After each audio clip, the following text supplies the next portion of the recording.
All right. All right, well, we'll go ahead and get started. So thanks to all of you who sent questions in after the meeting last week. Send those to the Department of Arms, and I'll let you take it away from there.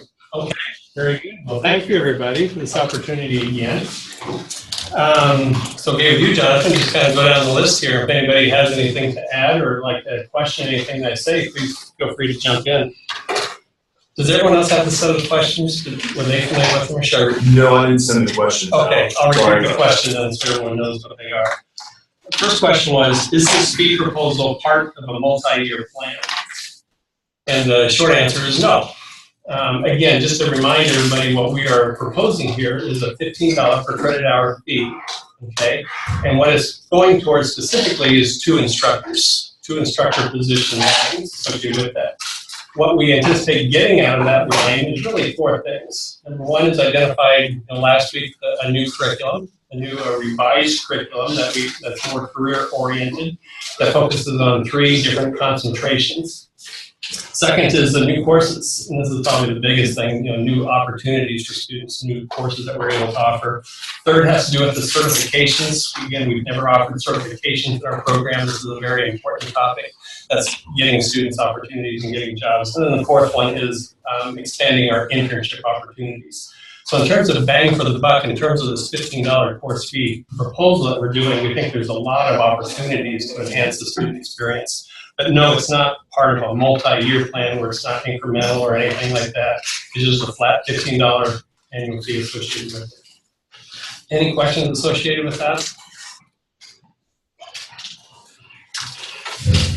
Hearing none. The second question was, what percentage of the $60,000 in additional scholarships prioritized as need-based in the Memorandum of Understanding filed with the K-State Foundation?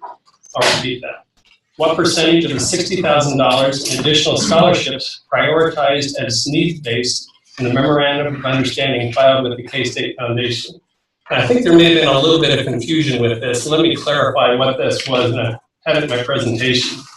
Basically what this is, again, this is a new scholarship opportunity that was just proposed to us last month, okay, by the ICE family in partnership with the Department of Kinesiology.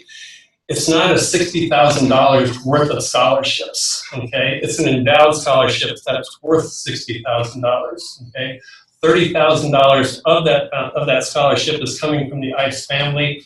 $30,000 is coming from 6 faculty members in our department, each one contributing of their own money, $5,000 towards it, okay? So what this scholarship does, again, it's basically running straight through the foundation.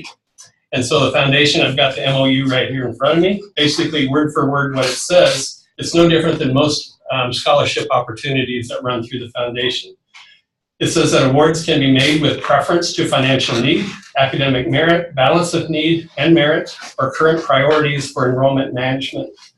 Awards may be for purposes of recruitment and or retention. So it's very non-specific in terms of its intent.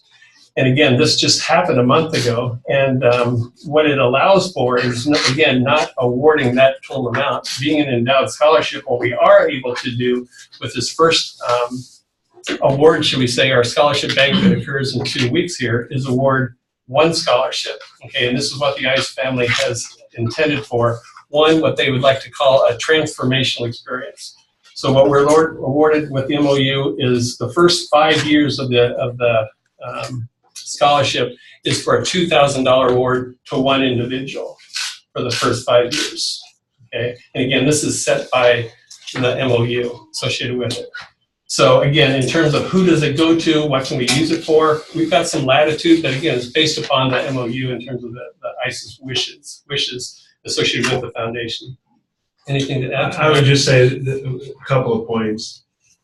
This is the way now scholarships work. I mean, the good thing about them is they're here forever, so that should generate that amount of money every year for however long Kansas State University exists.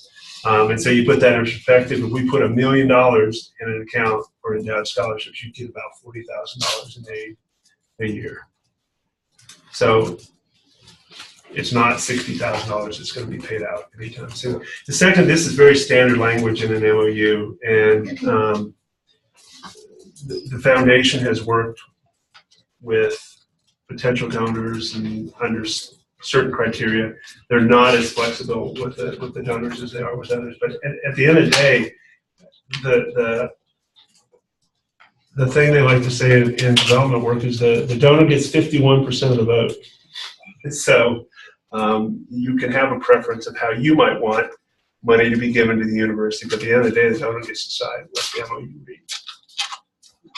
And I will share with you, we don't intend for the scholarship to be exclusive. We want it to be more inclusive as part of the department. Obviously, to get this thing going, we approached the senior faculty in our department in terms of this opportunity, and 6 individuals jumped at the opportunity, which speaks well in terms of our commitment to both our department and our students. But that being said, once it is established, my intent is, again, after our scholarship banquet, is to open this up to the rest of our faculty. My intent is this is a departmental scholarship, so it's open to others that can contribute. And the more that can contribute to this, obviously it grows the endowment, and so more can be paid out to the students. So does that clarify that aspect? Anybody have any questions with that? Okay, third question. You mentioned that the percentage of undergraduate majors in support of this fee increase was 78.3%. What were the results amongst graduate students? It's a fair question, okay? And we discussed it at the level of the faculty as well in terms of should we poll our graduate students as well. Again, I remind you that we have roughly 650 undergraduate students. That was our priority. This is who it's going to affect the most. We have ballpark between 40 to 50 graduate students. Roughly a third of those serve as GTAs or GRAs. So these fees aren't going to affect them as much because their tuition is currently covered as well. What we did, and again, Jesse can, maybe he can't because he's our grad student representative, he can't speak, he can't hear, but attest to this fact that when we were working on this proposal, and again, we approached our undergraduate students, we gave them fair opportunity to understand what it is exactly that we were asking of them. And we essentially used our graduate students, our GTAs, who were working most closely with our undergraduates. Remember that each one teaches 4 labs. In terms of help championing this effort, helping educate our students in terms of why this is important, why it makes sense, and what you get out of it. So they were essentially an extension of the faculty. So yes, they were bought into it. So we didn't feel it necessary as a faculty necessarily pull them. Even if we did, again, assuming that we would have had the same approval rate, should we say, of roughly 80% amongst the students, we're talking ballpark of, 16 students, 16 to 20 students. So in our minds, that wouldn't have swayed the vote either, whether to proceed or not with this decision. So that's kind of the rationale and logic behind it. Questions? Okay, hearing none. Then the fourth question was, you mentioned the drop in enrollment these last few years was noticeable amongst sophomore and junior classes. What retention efforts or programs has your department or the college instituted targeting sophomores and juniors? And if you remember from my proposal that I showed you a graph that showed that 2 years ago we had a substantial, about a 50 student drop in terms of our enrollment. And looking back through the data, again, all of that enrollment wasn't new students. I made the point that, again, it's hard to get an exact number, but certainly a fairly large portion of that drop was due to retention efforts that we saw that decreases amongst our sophomores and juniors and potentially even seniors in terms of enrollment. So I think this is what the question is addressing. First off, to that point, what are we doing for that? This is why we're here. This is exactly why we're here. This is the reason for this proposal that we're doing. Everything that we're proposing with the new instructors and everything that's associated with that has to do with retention, providing greater opportunities, alleviating wait lists, providing greater opportunities for career advancement, job, everything like that. Question? Do you suspect that any of that drop came from students not being able to return because of the cost of attendance? We have no way of guessing that. And again, I know you brought that up last week as well, and I would suggest that would it be any different 2 years ago versus 5 years ago? We don't know. We don't know. Why did we see it occur, about the same time as, again, that our graph was escalating in terms of our enrollment, and then all of a sudden that we see this drop. And I emphasize that it wasn't just retention. we did see, much like the university saw as well, a decrease in terms of incoming freshmen. So it wasn't all due to that. But in terms of retention efforts, again, this is what we're doing. To be honest with you, the last 10 years, we've had a difficult time with the number of students that we've had, given the number of faculty that we have to work with. And this is the reason why we have this proposal in effect here. I wish we didn't. I think everyone here appreciates the fact that I wish we didn't. But this is simply by necessity that in order to provide greater opportunities, greater options for students, in addition to prepare them more for either professional school or for career or job placement, is what we're doing this. The second thing I think that we're doing that I pointed out last week as well has to do with the scholarships. Again, I remind you that we've increased the number of scholarships the last 2 years in our department, essentially double the number of scholarships that we're providing students. And again, these aren't for incoming freshmen. These are primarily for sophomores and juniors and seniors. So either as an award-based or merit-based. And again, we're trying to do what we can to provide either awards or scholarship opportunities to help with that retention as well. And the last thing I'll point out is that, again, I emphasize that that drop that we saw with enrollment wasn't just due to juniors and seniors, but much like the university that we saw was decreased in terms of incoming freshmen. And I will point out that, Dean Bosco's office has done a terrific job of promoting us in terms of our department, what we have to offer. The dean's office has done a terrific job in terms of promoting kinesiology. But I will say that up until this year, as a department level, we've done almost nothing in terms of recruitment of new students. Okay? The reason why? We've never had to. You saw the graph last week. Our numbers are skyrocketing. In fact, as I mentioned, we were looking for ways to control enrollment and manage our growth. So we've never, yes, we met with new students. We did everything we were supposed to do, so to speak, but we never actively were engaged in terms of new students recruitment. This year, it's all changed. And this happened last summer when we had our annual retreat with our faculty. I made it a priority at the department level. This was going to be a point of emphasis. And so we spent a significant amount of time and resources in terms of new student visits. For example, 2 years ago, we started an ambassador program in our department. Never had that before. We hired a new student service coordinator in our department. Never had that before. Thanks to the dean's office, we completely renovated our main office. Okay, so we had someplace that we could at least feel like home. We all know that the Ahern building where our department's housed is an old building, but we're determined inside of the building. But the inside of it, again, it's not to say that we can't make the inside as attractive and fulfilling as we can, and that's what we tried to do. And I know some of our students here serve as ambassadors, so they can attest to the fact that, we've gone out of our way in terms of making new students' visits memorable. Okay, students come in, TV screen, we announce them. Every new student visit that comes, we try and have a faculty member visit with them. Again, remember, we don't have a lot of faculty. And so faculty have bought into this, that they've met with individual students.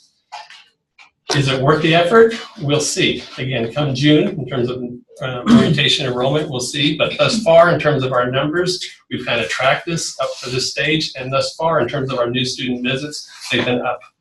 They've been up in terms of what they were the last 2 years. So hopefully it'll pay off. So again, kind of back to this question, both in retention and recruitment, this is a big point of emphasis for us in the department. Question? Yeah, if you got a question, absolutely, or point to add. I was just curious, Dr. Harms, if you knew of students that weren't retained, did they go somewhere else at the university? Because I know we don't have a real robust database, and we're probably going to be working on that. I think that will be an outcome from here on, but I was just curious if I really they don't maybe went to another department. Yeah, I wish I knew that more. Whether they were transferred elsewhere or stayed within the university to another department, I don't know. Yeah. I will tell you anecdotally, I hear from faculty and say, with the difficulty that we've had with students getting into classes, not necessarily knowing what to do with the kinesiology degree. We hear this all the time. They're interested in the content, they're interested in the material, and they know they don't necessarily want to go to professional school, but what else is that? And this is one of the drivers behind, revising our curriculum, making it more career-oriented. And so students have a path. So they can say, and not just have a path, but make them the most prepared. You know, we just don't want students to get jobs, but we want to be the most competitive of those jobs. I think there's also another aspect, and I don't know how you would track this, but it's plausible anyways, that some of the retention issue may be related to the recruitment issue at the front end, because kinesiology is one of these disciplines that, depending on where you are, it can look very, very different. So, for example, we don't do physical education in our kinesiology program. We don't do sports psychology. We don't do sports management. There are plenty of places where students will say, I want to do kinesiology, and their vision of what that means is very different than what we offer here at Kansas State. I particularly see that with transfer students when they come in. They have this idea that they want to be a physical education teacher. Nothing wrong with that. I was certified as a physical education teacher when I was an undergraduate. But I tell them, if you don't like biology, if you don't like human biology, you're not going to like our kinesiology program. You're better off going somewhere else, because that's what we do. And so some of the retention may be related to students getting here, because I hear these stories anecdotally. That's not what I thought I was signing up for, and that's fine. And you think they leave the university? Well, they leave they go to another major. You can become certified as a physical education teacher now. We just started it in the College of Education. That's be sure. Yeah. Well, we do. We do offer some of their courses. And they end up having to take some of the classes out of Kines anyways, but it's not the same hardcore physiology that they would have to do. And that just started. Yeah, and that just started. I think we've got another question in the corner there. Trent? Yeah, so Dr. Harms, I talked to you last week after you gave your presentation that I've been on the committee for 4 years now. And this is one of the most well put together, methodical, and well-rounded fee proposals that I think I've ever seen. And I made that pretty clear to you. Thank you. I appreciate that. It's very well done. But what is just so troubling to me is that you just spent, between all of us, about 15 minutes talking about retention and the different reasons for why you weren't retaining students and why your enrollment dropped. And it's just troubling to me that on the same campus that we need a food pantry because we have students who would rather pay for textbooks than buy their own groceries, is that we refuse to admit or to think that the cost of attendance is not inhibiting our students. It is. It is every day. Personally, it is. And so I hope that moving forward with the proposal, you understand that your program might have a great return on investment, and you might be sending students to professional school more than anyone in the state, but if a student can't afford the cost of attendance, the ROI means nothing to them. And I know, Dean Buckwalter, you talked about how there's not a good way to target need, but if we wait for the perfect way to target need and to address that need, we won't ever give a needy student a scholarship. We'll completely rely on Pell Grants in the institution to attack that. And so while this is a really good proposal, and it's well warranted and well deserved, it sounds like, it's super troubling that you're not more systematically and more focused addressing financial need and addressing students who are leaving because they can't afford it. Well, so I'll try to answer this question. And it wasn't a question. It was I think there was a bit of a leap there because you asked if some were leaving because they can't afford it. Absolutely. Do I think that happens at this institution? I would never argue with it. But to say that all of them left because of that, I think is a bit of a stretch. I spent 6 hours yesterday in meetings related to enrollment management. And I think it's too simplistic of a approach to say the cost of attendance is why we're having enrollment management issues, and if we just had more need-based scholarships, everything would correct itself. And so I think there's a whole host of strategies, including thinking about how we award aid right now. So are we too heavy on the merit side as opposed to and those are institutional scholarships that we have right now. So I hear what you're saying, and I don't necessarily disagree with the premise that there are students that have need that, if it's cost $1 more than you have, then you can't afford it, right? But I also think The role of this committee is to make those worries known, but also may not be the mechanism by which that change can occur, that there are other ways that needs to be addressed. I guess I've served in student government for a long time, and I've tried really hard to create mechanisms. We tried getting students on the foundation board, but that was too out of place. We tried going straight to donors, but students have to work through the foundation. Students have to do this. There has never been a mechanism for students to advocate for need-based scholarships besides K-State Proud and things like that. So I hear you completely. It's a multitude of things, and we have to be multifaceted in our approach. But I hope we don't forget the financial aspect of it. Well, yeah, and it hasn't. I mean, I served on that committee, and I fully understand finances are complicated. And I served on the enrollment management. I actually co-chaired the enrollment management committee 3 years ago that had some recommendations along these lines. And it's a slow process, and I can tell you that we're working on it. I guess that's the best I can do because much of what I'm hearing is confidential at this point. So I appreciate where you're coming from. I really do. I would never argue that there aren't students that have severe need at this institution. Are there any further questions of Department at Arms or Dean Buckwalter?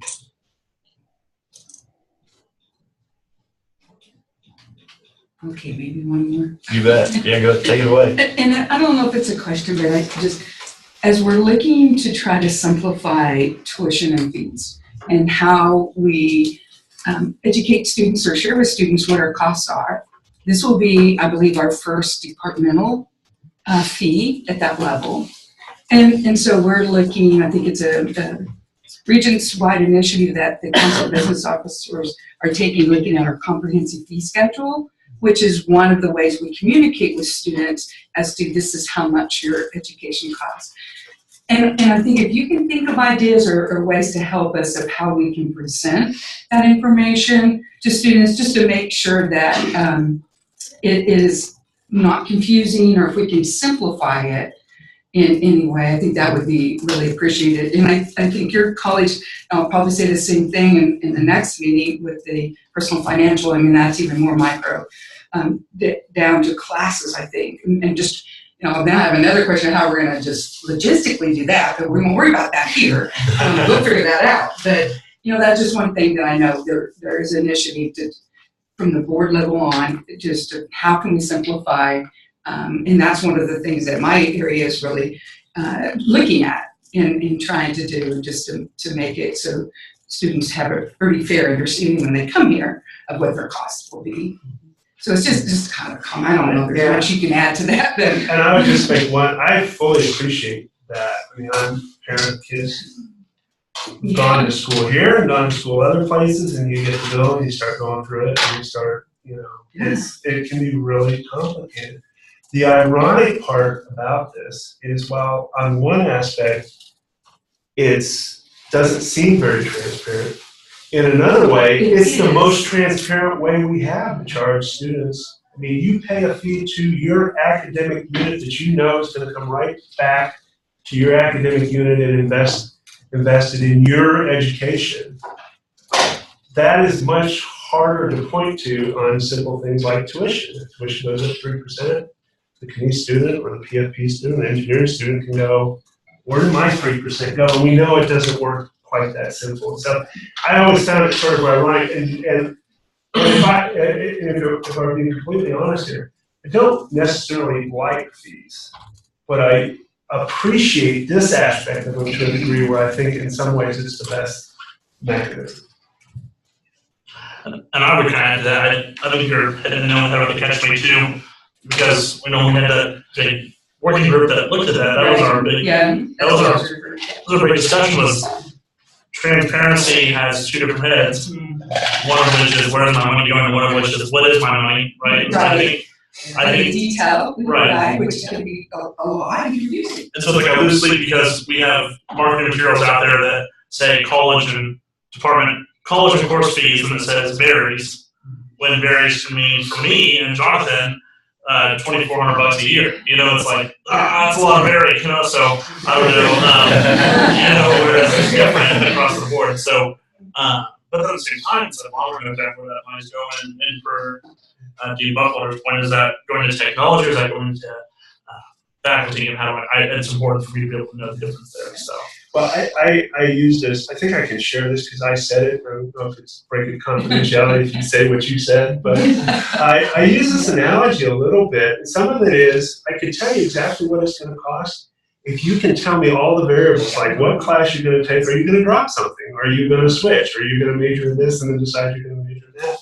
And the analogy that I use is a bit like healthcare. You know, you can go in for a well check up, and they'll tell you it's $50 for that well checkup, but then they see a mole they don't like, and next thing you know, you got a biopsy that costs a certain amount, and they send it out to a lab that you'll get that bill 3 months later, and you know they didn't like the results of the biopsy. Now you're back in, and as a future physician, I could just imagine you sitting there going with your patient, "Okay, doc, before you do anything, I want to know what this is going to cost you. I want to see your schedule of charges, you know.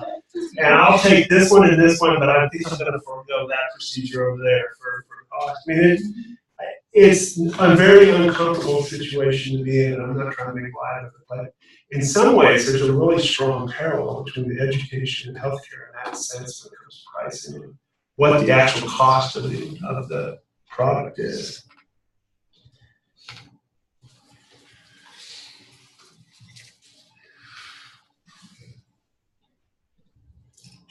Further questions?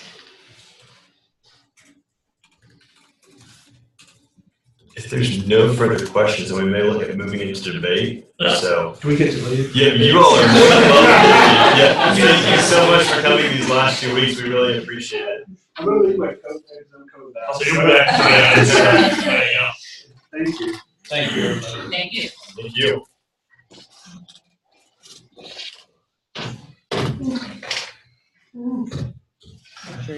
Jess, did you catch everything? Any questions for us?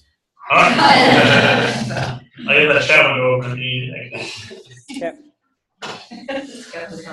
Right. All right. So, what does everybody think?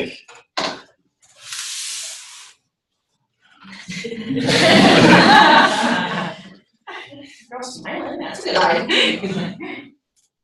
All of us. Just some thoughts and things that I think the community department does a really great job of reducing their particular cost of attendance for students. One is we're a completely open textbook initiative program. So I have not paid for a single bit of reading material in any of my kinesiology classes in my 4 years while attending here. I think that's pretty unique. I can tell you that being a business minor and taking some other courses that I have had to pay for those, so I understand that cost burden a lot. Secondly, that I think is really awesome is the Kines offers a concurrent program. So that means that undergraduate students that know they want to pursue a master's in kinesiology at Kansas State University can take certain courses that count toward both their undergraduate degree and their graduate degree, and that is at someone can correct me if I'm wrong, but I'm pretty sure that's at undergraduate cost. So, so if you're a junior and senior and you're really into research and you discover that's what you're passionate about, you can take those courses at an undergraduate cost, and it counts towards your master's degree, which means you're spending less time here, and you're additionally not paying those extra funds in your graduate program. So those are just two things that I think that they really do kind of focus on: cost of attendance and making sure, because they do research papers instead of textbooks and classes, and the teachers put a lot of work trying to figure out what goes along with content, and is up to date, as even though textbooks don't get updated as frequently as research articles can.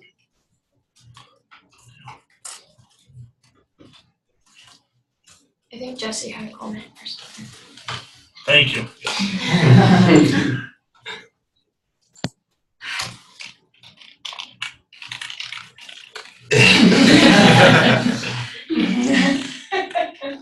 As soon as they just call me stuff coming up on the speaker.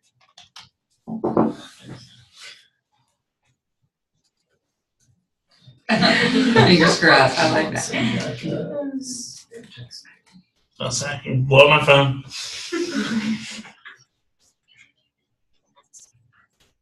We had this happen recently in a big meeting where somebody couldn't, Who was Pat? it was Dr. Bosco and somebody else. And they started typing into us, it was weird. It's weird. So you've got an email. Yeah. Yeah. He's commenting on Dr. Bosco's Yeah, like, I don't emails. Yeah, go ahead. So, I don't know. I've spent a year talking about needs-based scholarships around the university, and Can you hear me now, I'm Jack? more depressed and uncertain about where we are as a university at the end than at the start. So I'm thinking back to last week when the dean said, "Oh, we don't have a way to determine whether or not a person has financial need." Yes, we do. It's called the FAFSA, and if you submit a FAFSA, there's a line on there that's your expected family contribution. That's what a lot of that's what offices can use around the university to identify whether or not they're All right, Jesse. Yeah, you go ahead. Hey, how's it going? Can you hear me? We can hear you. I'll come back. Perfect. Okay, so, all right, I'll keep my video on and I'll just talk over my cell phone. Thanks for letting me call you Jack. You bet. Have you? Okay, yeah, that works well. Sorry, did you have a specific comment? I guess it's gonna be kind of tough. If you're feeling like nobody's listening to you, just start waving your hands around. We'll be sure to. Okay, sounds good. No, I haven't had any comments yet, so I'll chip in when I've got something to say. But whoever was talking, sorry to interrupt. I didn't mean to.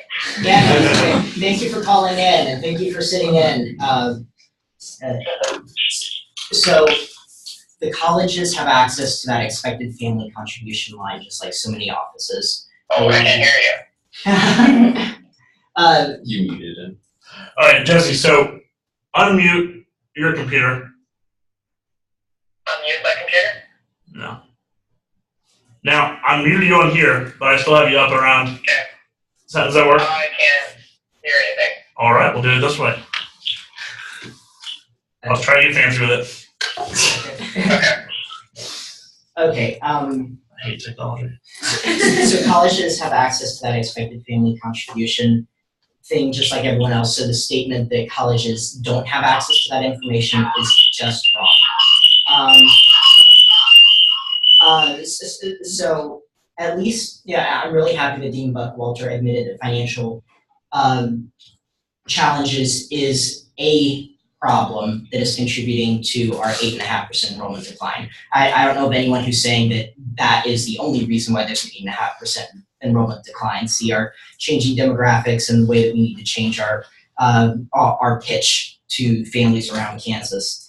But I think it's one of the greatest adaptive challenges of our time. Sorry, I wrote this down so I actually stay on it today. So just going around the university, we have a tendency to hold to our traditions, such as like allocating based off of merit-based scholarships. And a lot of people that I've talked to don't feel like there's a need to change. Even with the 8.5% enrollment decline, there's not been that change in practice or in the way that people are approaching problems. The way that they approach problems is, oh, let me just change a few things instead of like, we need to increase needs-based scholarships or change the way that we reach out to families.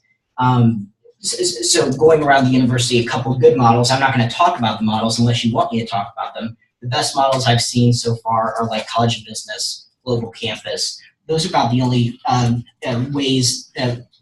programs that I've seen that have identified needs-based scholarships as a priority and are working and experimenting with trying to put student aid, financial aid towards those particular issues. So I'm honestly not commenting on the fee. I'm commenting based off of needs-based scholarships. And I think my main concern is that if we don't change what we're doing, we're going to continue to lose students and important voices here. And as a student support director, I think every voice is important. As you lose voices and as you lose different socioeconomic points of experience at the university, the quality of experience is going to decrease for students. So I've left out many of the individual conversations I've had with people, but just overall, with what I heard last week, with what I heard this week, very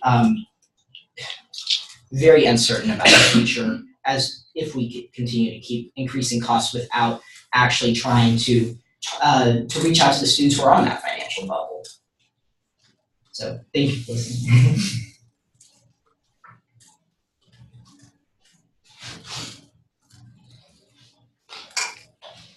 I guess I can ask Provost Mason if you could. My Dr. Winter, real quick, he started talking, I have him on. Okay, go ahead. Okay. Yeah, I think within that vein, another way that we're going to lose students is if we're not offering these career-based tracks. I come from the University of Minnesota where they offer these career-based tracks in kinesiology. So, I mean, this is things that other universities are doing in order to be competitive with these programs and to get students into the jobs they want to be in. These are the changes that we need to make in order to keep up. And really that's what the proposal is. We're trying to get students where they want to be when they're done. So I don't think if we make these changes, we're not going to be retaining students. They're going to choose other programs.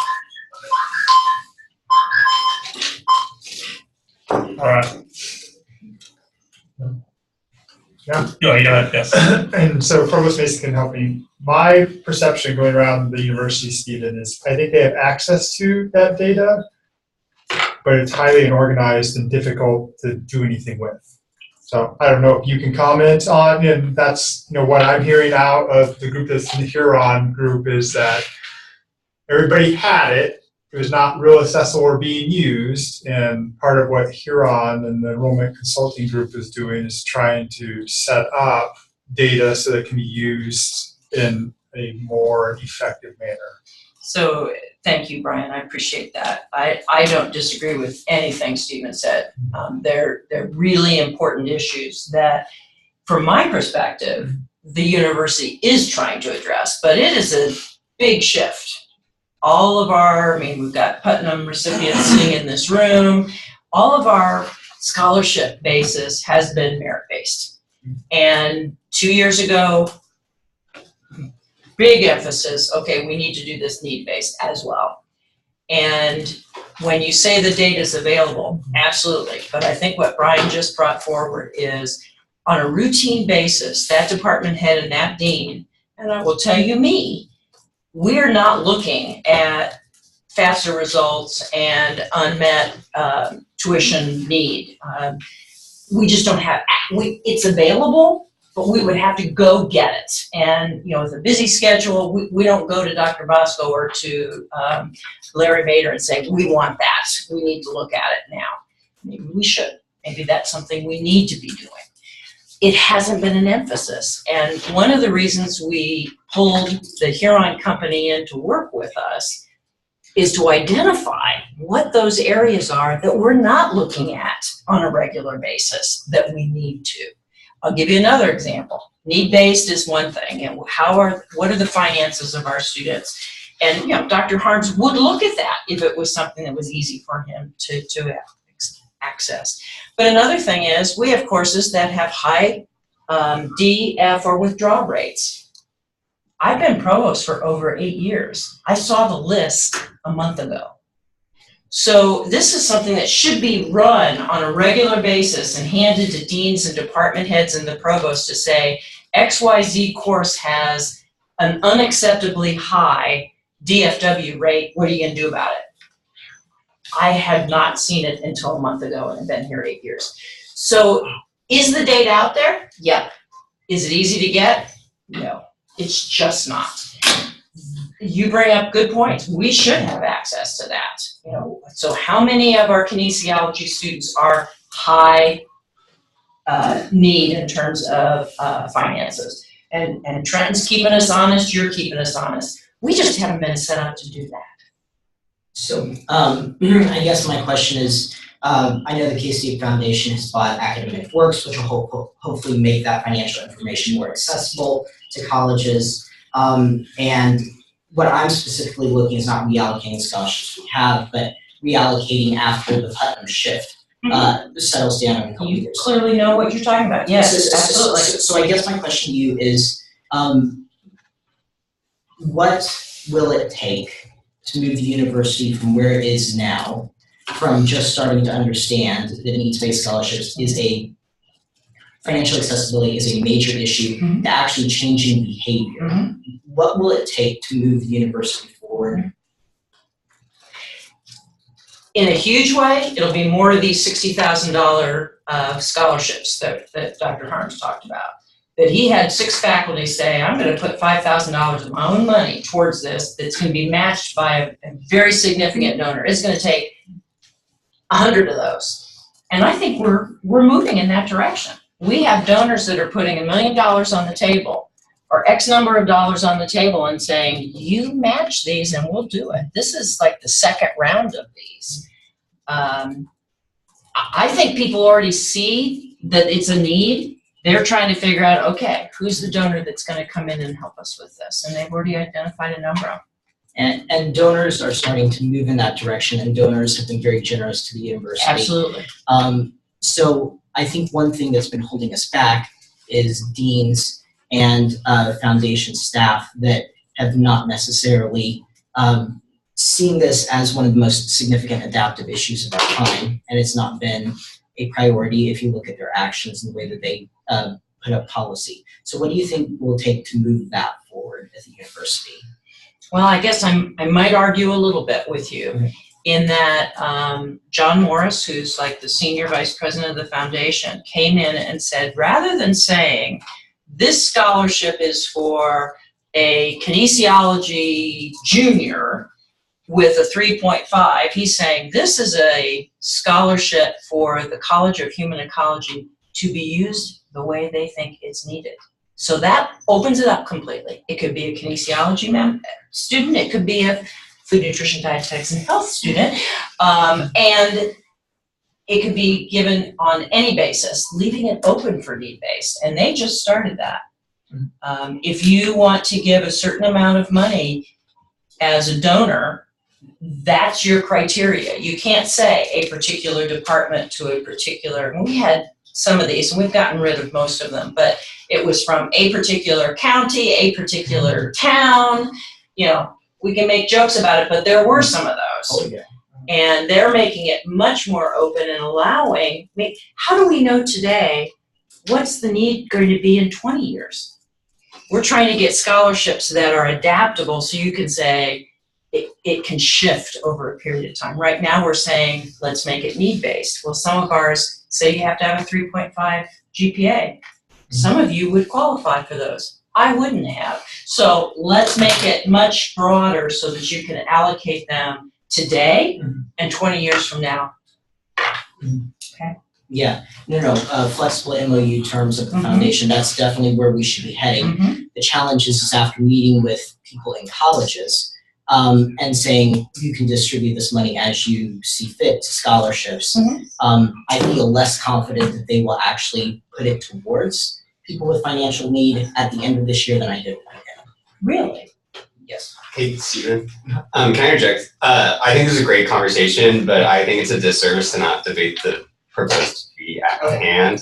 So I think if we could debate. Thank you. And I'd really be interested in hearing more from the CTC members on their thoughts. Oh, perfect. We got one of them right here. Can you guys hear me okay? I feel like I'm getting feedback on my end. Good. Yep. Yeah, model feedback is good, I guess. Okay, so I kind of feel some of the conversation that we're having is a systemic issue, you know, at the university level. But really, I think we're right. We need to talk about what's going on with this proposal and what the department is trying to do. And I kind of feel like the whole point of this, some of the needs-based conversation that we're having is a little mute, because we have almost 80% of students who want this increase so they can have the opportunity to take more courses, to have these career-based majors, and to have these need-based or to have these scholarships that we're going to offer. I mean, the students have spoken. They want this. So, Thank you, Josie. does that make sense? It does. I feel like we need to give him some Yes, kind give of it a thumbs up, physical, yeah. I guess I'll interject. Like he was saying, like the students want it, and we want the more courses and more career-based paths. Like, I mean, personally, I enrolled this morning. I'm on a wait list for an online class, and I didn't know online classes had caps, but I am. So fortunately, I know the professor. I emailed him. He's gonna get me in anyways. But like, it's an online class because I have my schedule set up the way I do and taking them in sequence. I can graduate early. If I wouldn't have gotten in, I'd be taking summer classes and wouldn't have my scholarship for summer. So like, it is important that we get those more faculty members so we can have more courses. And like, personally, that was what happened this morning. So. That's important to consider, yeah. Really quickly, I know that Dr. Harms kind of addressed this last meeting, but we did talk a little bit about the faculty to student ratio, and that's something that I'm kind of running into right now. I am pre-physical therapy, and I know a lot of us in this room, so I will be applying to physical therapy school actually in July, and so I'm kind of running into the issue of, do I have good enough relationships with these professors to feel comfortable to go up to them and say, hey, I really need a rec letter? Do I feel like they will say yes? Absolutely. Do I feel like that recommendation letter is going to portray me as the student that I truly am? I don't know. So just having that opportunity to have that student to faculty ratio that will kind of set us up for success in the fact of, I can feel comfortable going into someone's office and saying, would you be willing to write me this recommendation letter, and feeling confident that they will come back with something that will truly portray me as the student that I believe that I am. Kind of to tag team along with that, last summer I tried to apply to medical school early through the Rural Scholars Program, and later found out that my county didn't qualify as of that year anyway, so it didn't affect me. But I went to my advisor through the kinesiology department and said, hey, last minute, can I get a letter of recommendation? I've met with you a few times, several times. I've had a couple classes with you. And he said, yes, he did it. It was great. I didn't read it. He got it sent in on time. Awesome. 2 weeks later, I met with him again. And a week later after that, both of those. So I'd seen him basically 4 times a month. By the 4th time, he still didn't know my face. He didn't know who I was. And I can't blame him. It's not his fault. He has that many students. But the fact that I could meet with him that often and still have to look at my name to be able to say who I am and know who I am and what I'm doing. I mean, I was a junior at the time. He didn't know I was a pre-med student. And so I think that just kind of goes to show that there is a huge need, and it's not just we think it's this way. I mean, I personally experienced it, and I know that letter of recommendation wasn't what it could have been or should have been. Luckily for me, it didn't affect me because it didn't go through. But in the end, this could help our students at kinesiology level be more competitive if you have those letter of recommendation letters.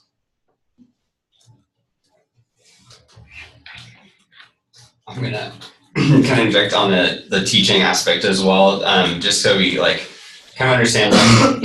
I'd say we're at kind of rope's end, essentially offering classes. I don't know if many departments do this, but our department head teaches a course. So I took a course from our department head, and then both of our kinesiology advisors also teach. So we have no full-time advising staff. And so there's a lot in all of our classes.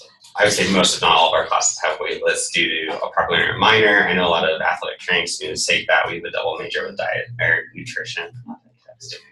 But so I really do think that this proposed fee is targeting a right area. I don't if they were coming in and saying we need more lab equipment, which I do think we need, I don't think that's super beneficial to the students at hand that are really kind of advocating for this 80% of students that responded to the survey and said they wanted the increase fee as it is proposed. I think it's a good point too to remember or keep in mind that the department asked the students what they wanted. It wasn't like the department like made up this proposal and was like, oh hey, like do you guys think this would be like beneficial? Like this is what we wanted as students in the department.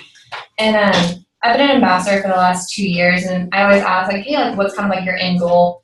And a lot of them do say like personal trainer, and they want the business side of owning a gym. We don't have anything in place for the students, and like this proposal kind of helps them out.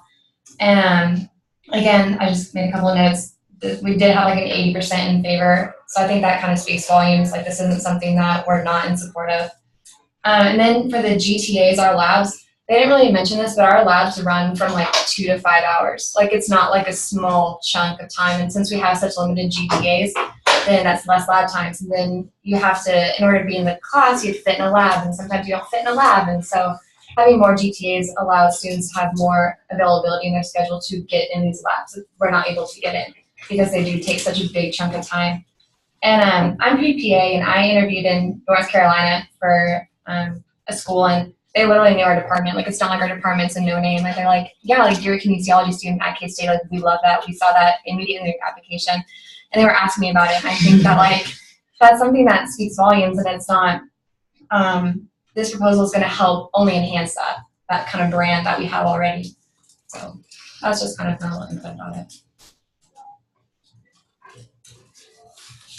Just hear something to add. I didn't, but I can. Just to reiterate what Dr. Harms said, that this is part of our proposal. What we're trying to do is hire more instructors, and one of those instructors will be in charge of the anatomy laboratory, and that's going to free up 2 graduate teaching assistantships, so they can teach up to an additional 4 more laboratories. So yeah, we're not being funny. We want to open up as many labs to students so we don't have wait lists and whatnot. So students can get in, do the coursework they need in a timely fashion so they can move on to their career or to the professional program that they want to get into.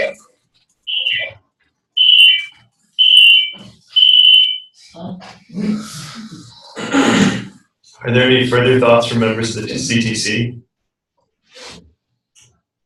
I guess this has kind of already been reiterated again and again, but of that 80%, a number of that has to be juniors and seniors that are pretty much done with their degree. I myself, I'm a junior, I'll be a senior next year. If this went through and I would have to start paying fees next year, I'm probably not going to get any benefit out of it, by no means, but I will proudly pay that just to, like she said, keep our kinesiology program at the top of the country. You don't want to see it slowly fade away and go down into the depths. You want to go up above and beyond what everybody else is doing. And so even though I'm not going to reap the benefits from this, I would still proudly pay so others can, if that makes sense.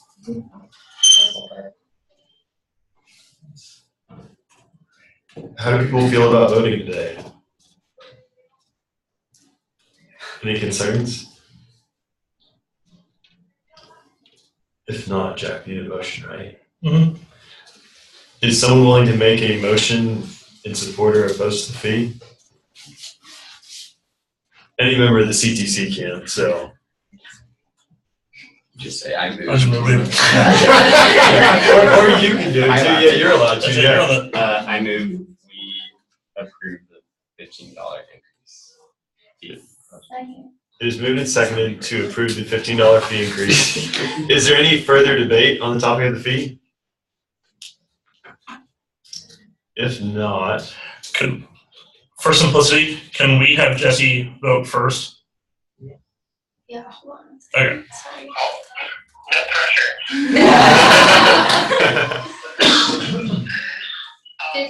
Who seconded? What's your name? Sorry. Good deal. All right, thank you, sir. So this is yes. Yeah, this is yes. Okay. Morrissey? Yes or no? Sorry. So this would be to approve the $15 fee. So just say yes or no, or you can abstain from it. Morrissey? Yes. Herpick? Yes. Bontrager? Yes. McCartney? Yes. Piper? Yes. McNorton isn't present, right? Yeah, that's correct. Coffin, Yes. Schmidberger, Yes. McIntyre, Yes. Klein is not here, correct? Nope. Works, Yes. Albers, Thomas, and Hayes.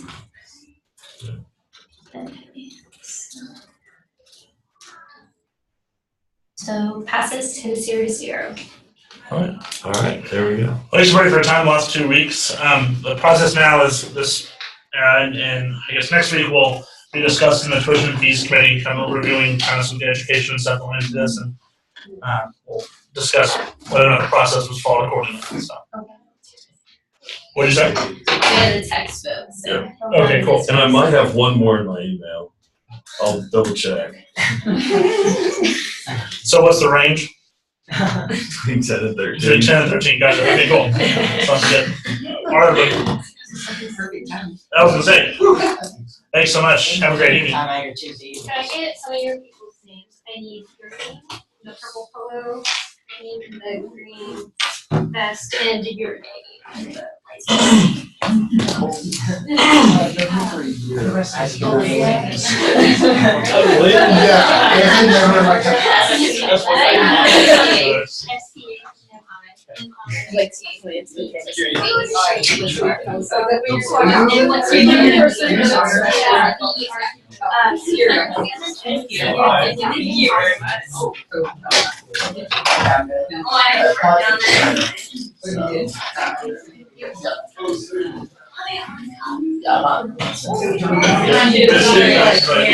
Good.